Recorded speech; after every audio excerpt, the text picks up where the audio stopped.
This is about this woman wanting to be able to tell her story to the American people, tell her version of the facts, to the extent that the president or Mr. Cohen have an alternative set of facts or a different narrative that they want to tell to the American people. Let them tell that narrative. We'll let the American people decide who's telling the truth and who's not telling the truth. You know, I think that my client, Miss Clifford, I think that her beautiful 7-year-old daughter and what her daughter thinks of her probably has a big bearing on what's happening right now. She wants her daughter to be proud of her. She wants her daughter to hear the truth.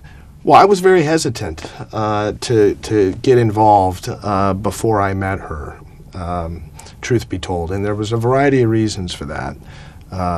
Because I had some preconceived notions as to what she was all about and what her effort was all about, and et cetera.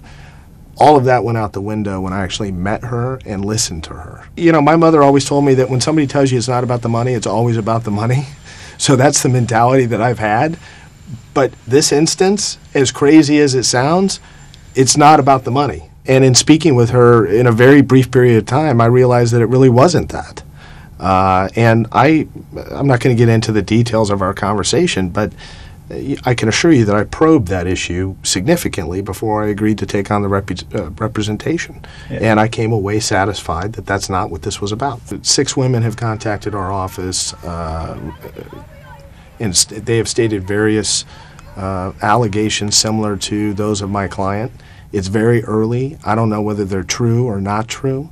Very often in a case like this, with such scrutiny or high-profile nature of something like this, people come out of the woodwork. They make up all kinds of things.